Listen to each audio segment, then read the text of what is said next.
Assalamualaikum. Hari ini kita akan belajar mengenai listrik statis. Jadi kalau kalian lihat video-video yang sebelumnya, itu kan materinya tentang listrik dinamis. Jadi listrik statis ini adalah kelanjutan materi tentang kelistrikan di kelas 12 gitu kan. Nah, sebelum lebih jauh mempelajari tentang listrik statis, kita ingat-ingat dulu nih materi tentang atom.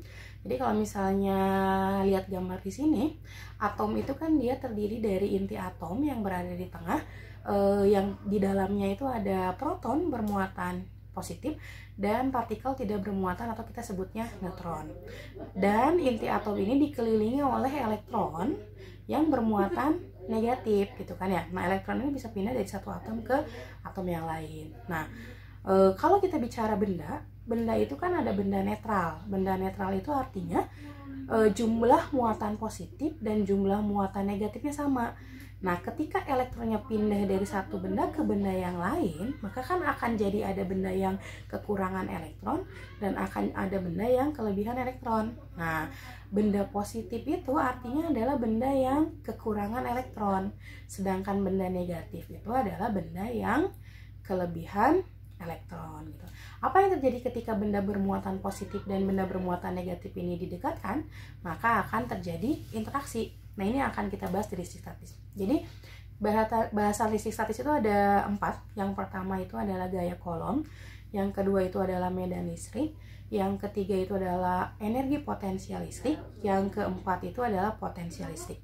Pada kesempatan hari ini kita akan bahas 2 saja. Jadi kita akan bahas tentang gaya Coulomb dan medan listrik. Jadi gaya Coulomb itu macam gaya interaksi. Jadi kalau misalnya kalian lihat gambar di sini, ada 2 jenis interaksi, 3 jenis sebenarnya ya. Bisa positif dengan negatif didekatkan apa yang terjadi, negatif dengan negatif didekatkan apa yang terjadi, atau positif dengan positif apa yang terjadi gitu kan ya. Nah, kalau kalian lihat di gambar di situ, kalau positif dengan negatif yang terjadi adalah tarik menarik. Tapi ketika positif-positif atau negatif dan negatif didekatkan, maka yang terjadi adalah tolak menolak. Nah, itu namanya adalah gaya Coulomb. Jadi gaya interaksi antar minimal 2 muatan. Apakah boleh lebih dari 2 muatan? Tentu saja boleh. Karena ini adalah besaran vektor, maka nanti kita akan menggunakan analisis vektor gitu kan ya. Jadi kalau misalnya kalian lihat di sini, vektor itu kan ada 3 kemungkinan. Jadi kalau misalnya dia searah, maka nanti resultan vektornya tinggal dijumlahin, jadi F1 ditambah F2. Tapi kalau misalnya berlawanan arah, jadi ada yang ke kanan dan ke kiri, maka resultan vektornya tinggal dikurangin, jadi F1 dikurangi F2. Tapi kalau misalnya gaya Coulomb yang terbentuknya membentuk sudut tertentu, maka resultan gayanya adalah akar F1 kuadrat ditambah F2 kuadrat ditambah 2F1 dikali F2 cos theta. Jadi itu pakai analisis vektor waktu di kelas 1 atau di matematika juga udah belajar gitu kan ya. Nah, itu tentang gaya Coulomb. Jadi gaya Coulomb itu adalah gaya interaksi. Persamaannya seperti di sini. Jadi persamaannya adalah F sama dengan K Q1 dikali Q2 per R kuadrat.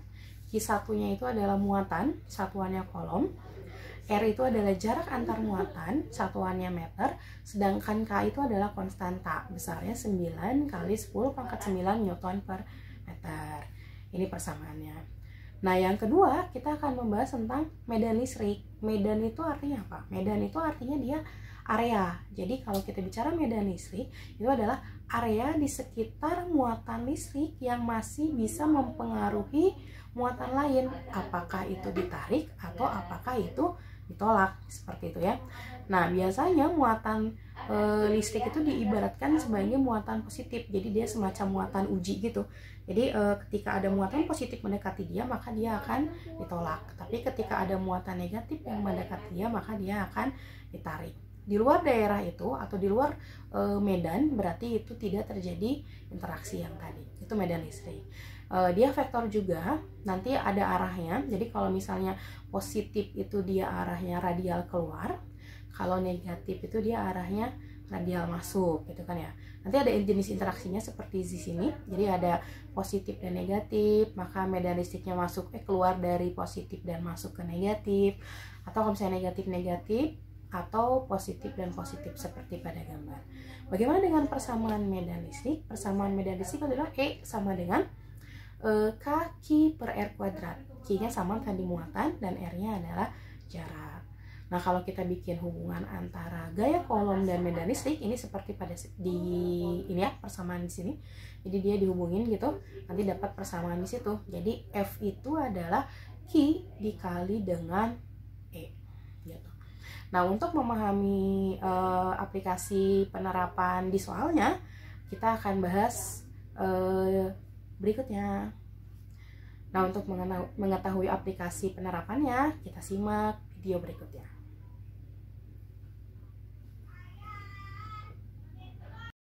Oke, kita bahas soal yang ini dulu. Jadi di sini diketahuinya ada 2 buah muatan listrik. Berarti kita tulis diketahuinya Q1, Q1-nya adalah 4 dikali 10 pangkat min 5 kolom. Lalu ada Q2. Q2-nya sama dengan 16 dikali 10 pangkat min 5 kolom juga. Terpisah sejauh, terpisah itu kan jarak R, berarti range, berarti 8 cm. Jangan lupa dirubah ke meter, dibagi 100 atau naik 2, berarti 8 kali 10 pangkat min 2. K konstanta, besarnya konstanta adalah 9 kali 10 pangkat 9 Newton meter kuadrat kolom kuadrat. Ditanyanya ada besar gaya kolom. Jadi kalau misalnya kita tahu besar gaya kolom, persamaannya adalah F sama dengan K dikali Q1 dikali Q2 per R kuadrat. Jadi sekarang kita tinggal masukkan, berarti F sama dengan K-nya 9 kali 10 pangkat 9 dikali Q1-nya 4 kali 10 pangkat min 5 dikali Q2-nya 16 kali 10 pangkat min 5 dibagi R-nya tadi 8 kali 10 pangkat min 2 kuadrat. Jadi kalau ini dikuadratkan, ini kan 8 kali 8, 64 dikali 10 pangkat min 4 gitu ya. Jadi kita bisa coret 16 dibagi 64, berarti kan di sini 4 gitu. Nah, 4 sama 4 bisa dicoret, berarti sisanya tinggal 9 saja. Berarti isinya 9 dikali 10 pangkat. Ini pangkatnya jadi tinggal ditambahin, jadi 5 sama min 5 sama min 5 sama min 5 kan ya, jadi min 1. Nah, min 4 nya ini pindah ke atas jadi plus 4, jadi min 1 plus 4 dia adalah pangkat 3 Newton. Jadi isinya 9 kali 10 pangkat 3 Newton.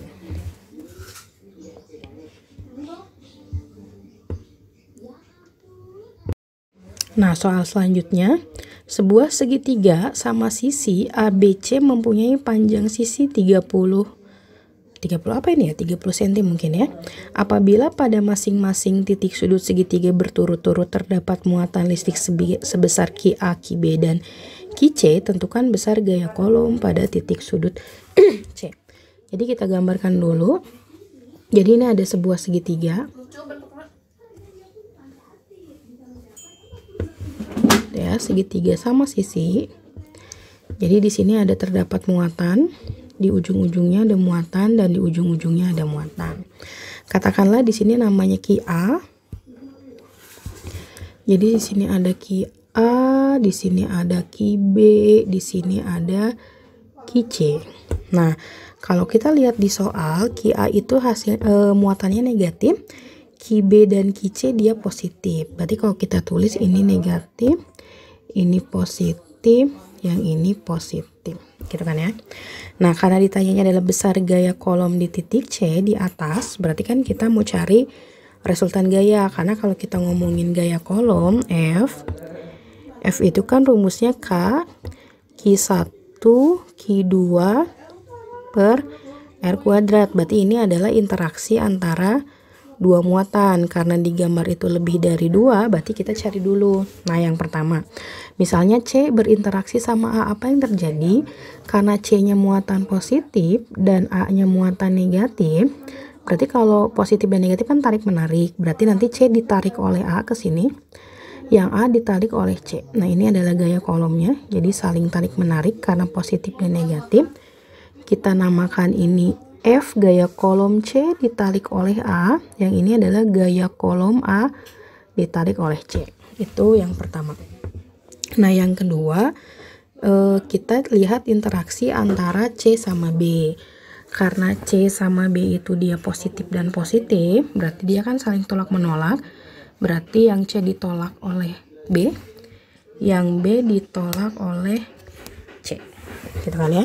Nah, yang ini kita namakan yang atas FC ditolak oleh B, yang ini kita namakan FC ditolak FB ditolak oleh C gitu. Nah, karena yang ditanyanya adalah di titik C, yang ini yang ditanyanya, berarti kita lihatnya yang di muatan C saja. Karena segitiga sama sisi itu sudutnya sama semuanya 60 derajat.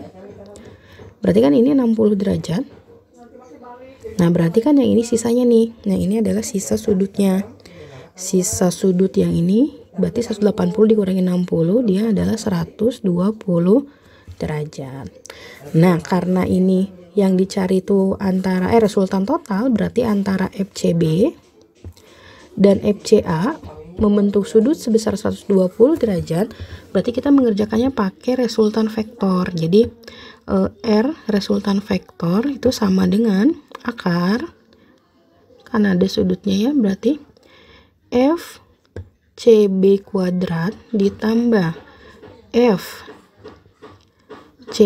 kuadrat ditambah 2 FCB dikali FCA dikali cos theta. Nah, di gambar itu tetanya adalah 120 derajat. Berarti PR kita nyari dulu FCB berapa, FCA-nya berapa, gitu ya. Kita cari dulu FCB. Berarti FCB itu adalah K Ki C dikali Ki B dibagi dengan R kuadrat. Berarti 9 kali 10 pangkat 9 dikali Ki C-nya itu tadi di atas ini 3 dikali 10 pangkat min 6, lalu Ki B-nya itu adalah 2 dikali 10 pangkat min 6 dibagi jaraknya kan tadi masing-masing 30 ya, sepertinya sih 30 cm. Kalau dirubah ke meter ini jadi 3 dikali 10 pangkat min 1 meter dibagi 100 ya. Berarti di sini tinggal dikuadratkan 3 kali 10 pangkat min 1 kuadrat gitu. Nah, kalau yang di bawahnya dikuadratkan dulu, ini kan 3 kali 3 9 kali 10 pangkat min 2. Berarti kalau kita coret, ini 9 coret sama 9 coret, berarti tinggal 3 kali 2. 3 kali 2 itu adalah 6. Dikali 10 pangkat, ini digabung pangkat-pangkatnya jadi min 6. 9 sama min 6 yang ini. Min 12 ditambah 9, berarti kan jadinya min 3. Min 2 naik jadi positif, jadinya plus 2. Min 3 plus 2 itu min 1. Berarti ini FCB-nya 6 kali 10 pangkat min 1 Newton. Nah, kita cari lagi yang satu lagi. Berarti kita cari yang FCA. FCA berarti kan K Ki C dikali Ki A dibagi dengan jaraknya antara C dan A. Berarti di sini 9 kali 10 pangkat 9 dikali Ki C-nya itu adalah 3 kali 10 pangkat min 6 dikali Ki A-nya itu adalah 2 kali 10 pangkat min 6. Dibagi dengan jaraknya karena segitiga sama sisi berarti sama. Berarti 3 kali 10 pangkat min 1 kuadrat. Yang bawahnya sepertinya sama ya, dikuadratin dulu. Berarti ini jadi 9 kali 10 pangkat min 2. Lalu kita bisa coret, ini sepertinya sama ya, 9 dicoret sama 9 yang itu berarti tinggal yang ini ya, 3 kali 2, ini mah sama ya, angkanya sama yang di atas, berarti 6 kali 10 pangkat min 1 Newton. Nah, sudah itu berarti nanti kita tinggal masukin deh, masukkan ke sini. Nah, gitu kan ya. Berarti kalau kita masukkan, nyari resultan di F sama dengan akar.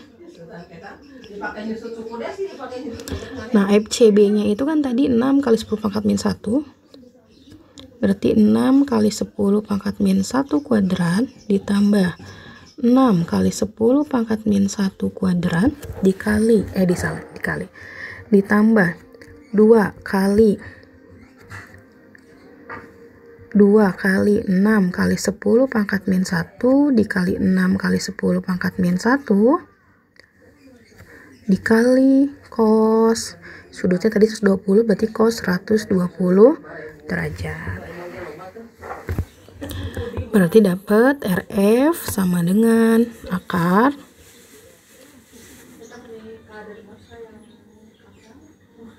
nah ini kan tetap ya, 6 kali 10 pangkat min 1 kuadrat ditambah ini 6 kali 10 pangkat min 1 kuadrat juga ditambah 2 kali, ini boleh dikali ini ya, gabung 6 kali 10 pangkat min 1 kuadrat dikali, nah cos 120 derajat itu kan dia min setengah, berarti ini dikali min setengah. Nah min setengah dicoret sama 2, ini coret gitu kan ya, sama yang itu ini dicoret sama yang 2 yang ini, berarti resultan gaya sama dengan akar, berarti ini tetap 6 kali 10 pangkat min 1 kuadrat ditambah 6 kali 10 pangkat min 1 kuadrat. Ini karena ada tanda negatif, berarti sini min 6 kali 10 pangkat min 1 kuadrat. Yang ini berarti karena plus dan minus, berarti ini habis. Berarti resultan gayanya tinggal akar 6 tinggal akar 6 kali 10 pangkat min 1 kuadrat ya, kalian habis ya, jadi isinya 6 kali 10 pangkat min 1 Newton, atau resultan F nya sama dengan 0,6 Newton gitu ya. Nomor selanjutnya, di sini diketahui ada 3 buah muatan listrik disusun seperti gambar. Agar muatan uji P bebas dari pengaruh gaya kolom muatan Q1 dan Q2, nilai X adalah, ini harus di garis bawah itu adalah agar muatan uji P bebas dari pengaruh gaya kolom, artinya bahwa dia tidak mendapatkan gaya kolom. Jadi kalau kita tulis gaya P oleh muatan 1 itu harus sama dengan gaya P oleh muatan 2. Jadi dia saling meniadakan gitu. Nah, kan ditanyanya adalah berapa besar nilai X-nya gitu kan ya. Nah, kalau kita tahu gaya kolom kan rumusnya berarti K. Ini karena ada P berarti QP dikali Q1 itu dibagi dengan jarak dari P ke 1 kuadrat harus sama dengan K dikali dengan QP dikali dengan muatan 2 dibagi dengan jarak P kedua kuadrat. Nah, kalau kalian lihat di sini, ini kan K-nya boleh dicoret ya. Itu karena sama. QP-nya juga boleh dicoret. Berarti tinggal tersisa Q1 per jarak dari P1 kuadrat sama dengan ini Q1, Q2 per jarak P kedua kuadrat. Jarak dari P ke Q1 ini X. Jadi R P1 itu sama dengan X. Sedangkan jarak dari Q2 ke P berarti kan yang ini. Nah, itu jaraknya adalah 4 ditambah X. Berarti R P2 sama dengan 4 ditambah dengan X. Berarti kita tinggal masukkan. Berarti Q1-nya tadi di soal 10 mikrokolom. Jadi ini 10 mikrokolom dibagi jarak P ke 1-nya tadi X dikuadratin. Itu kan ya. Nah, sama dengan Q2-nya itu adalah 40. Itu minusnya dia hanya menunjukkan tarik-menarik atau tolak-menolak. Karena vektor tanda itu kan menunjukkan arah saja ya. Jadi tidak usah ditulis negatifnya. Ini 40 mikrokolom dibagi jaraknya itu adalah 4 tambah X, berarti 4 tambah X kuadrat. Nah, kalau ngerjain soal ini kan bisa dicoret nih. Jadi yang mikronya dicoret karena sama. Nolnya juga dicoret, gitu kan ya. Nah, berarti kan tinggal tersisa 1 per X kuadrat sama dengan 4 per 4 ditambah X kuadrat. Nah, kalau ngerjain kayak gini, kita bisa kasih akar langsung. Jadi kita akarkan. Ini kasih akar, yang ini dikasih akar, berarti akar 1 itu 1, X kuadrat berarti X, akar 4 2, 4 tambah X kuadrat berarti 4 tambah X.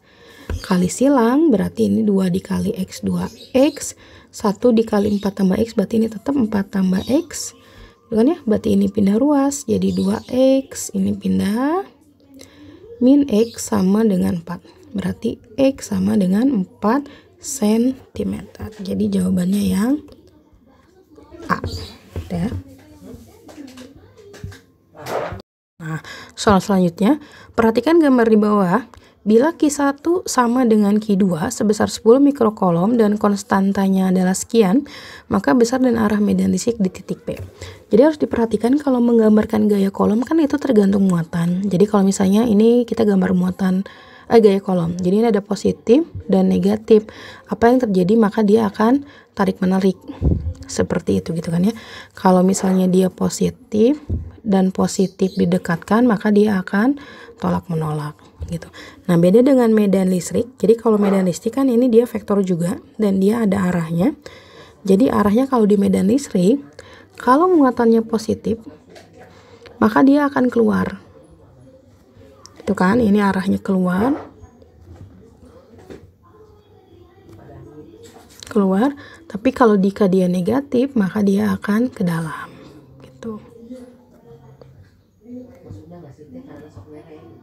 Gitu. Ke dalam. Nah, kalau kita lihat di soal yang ini, berarti kan kita harus gambarin dulu ya, karena ini kan lebih dari satu muatan, sedangkan kita tahu bahwa persamaan medan listrik itu adalah kaki per R kuadrat.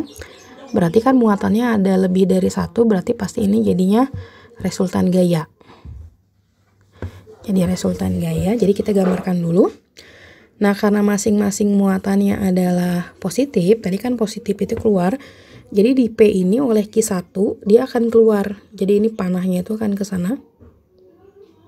Itu kan keluar.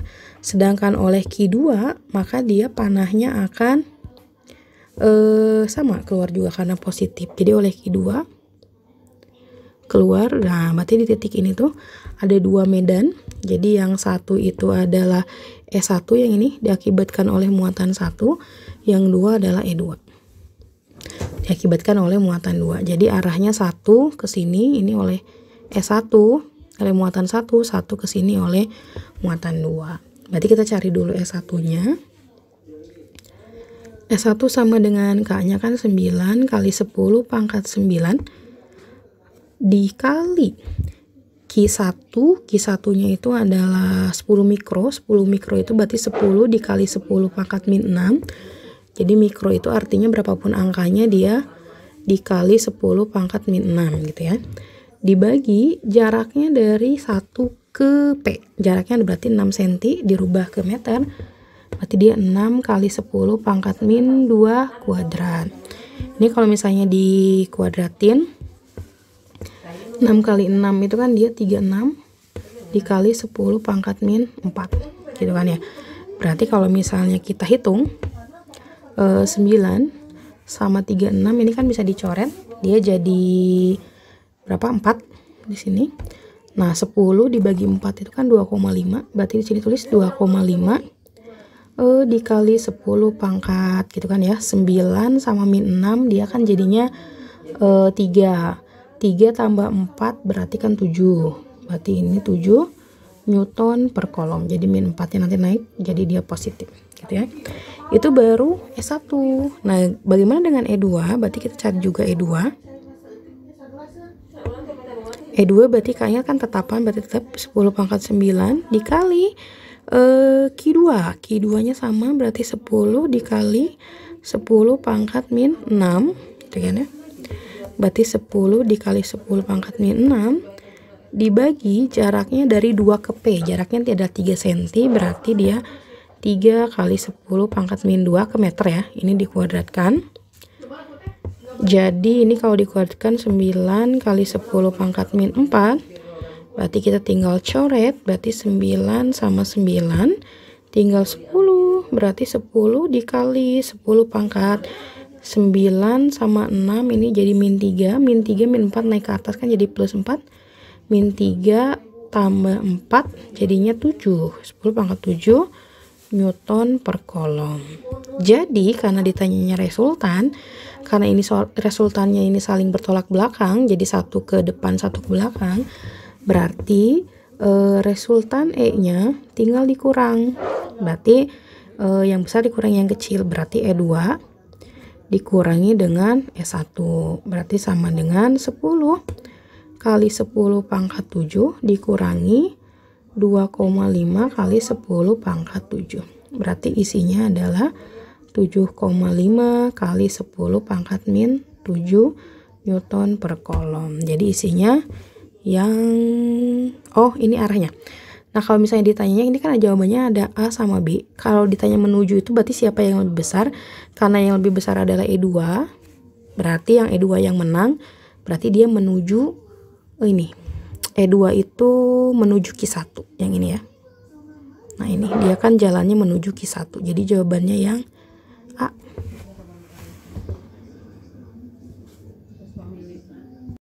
Soal berikutnya. Jadi di sini diketahui dua buah partikel A dan B masing-masing plus 20 mikrokolom dan 45 mikrokolom terpisah sejauh 15 cm.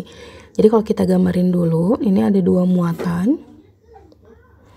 Yang satu plus 20 ini kita namakan QA gitu ya. Yang satu plus 45 ini kita namakan QB gitu kan ya. Jadi yang QA 20, yang QB 45 gitu. Nah, lalu ditanyakannya, titik terpisah sejauh 15 cm, berarti di sini bisa ditandain dulu. Ini 15 cm. Sebentar. Ini 15 cm. Nah, di manakah titik C yang berharga 0? Maka letak titik C dari A. Jadi ada suatu titik yang dimana medan listriknya sama dengan 0. Seperti kita ketahui tadi ya. Jadi kalau medan listriknya 0 itu artinya dia adalah medan listrik yang dirasakan oleh A itu harus sama dengan medan listrik yang dirasakan oleh B. Maksudnya medan listrik di titik C itu oleh A dan oleh B sama gitu kan ya. Jadi kalau misalnya titiknya di sini, ini titik C tadi kan. Nah, ininya misalnya jaraknya adalah kita misalkan X, berarti kan jarak dari sini sampai sini berarti dia 15 min X. Nah, yang ditanyakan C dari A kan, berarti ini X-nya berapa. Oh ya, ini untuk catatan. Jadi kalau misalnya kalian menemukan soal seperti ini, kalau misalnya di sini ada positif dan positif yang muatannya sama, titik yang 0 tuh pasti di tengah-tengah. Jadi kalau misalnya ada negatif dan negatif sama, titik 0-nya juga di tengah, bukan di tengah-tengah sih, di antara mereka gitu ya. Tapi kalau misalnya muatan yang satu positif, yang satu negatif, maka titik 0 tuh bisa berada di sini atau berada di sini. Nah, dekat kemana? Dekat ke angka yang lebih kecil. Berarti kalau misalnya di sininya 2 misalnya, di sininya 4, kan 2 sama 4 deketan, kecilan 2.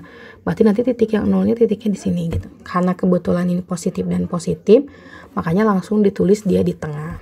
Gitu kan ya. Itu ini jangan lupa ya. Ingat-ingat. Gitu. Nah, kita masukkan rumusnya. Jadi kan kalau E itu rumusnya kan K QA, berarti di sini dibagi jaraknya ke A dikuadratkan. Kalau yang ini berarti K QB dikali dibagi jaraknya ke B dikuadratkan. K-nya dicoret, K-nya dicoret. Berarti kan QA-nya sudah tahu 20 mikro, berarti tulis di sini 20 mikrokolom dibagi tadi jarak ke A-nya itu dari C ke A adalah X kuadrat.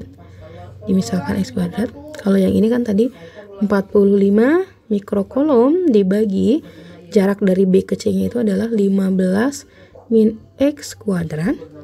Jadi ini bisa dicoret gitu kan ya. Atau diperkecil dibagi 5 kan bisa ya. 20 sama 5-nya dibagi 5. Ini kan jadi tinggal 4 per X kuadrat dibagi 5. Yang ini dibagi 5 jadi 9 per 15 min X kuadrat. Nah kan jadi kan bisa diakarin ya. Jadi kalau misalnya kita akarkan, Ini juga diakarkan, berarti kita dapat akar 4 itu adalah 2. Ini x kuadrat diakarkan jadi tinggal x, yang ini akar 93 per 15 min x, kali silang berarti 3x sama dengan ini 2 kali 15 30 min 2x, pindah ruas ke sana, ini kan ditambahin jadi 5x sama dengan 30, berarti x sama dengan 30 bagi 5, jadi isinya adalah 6 cm yang gitu ya.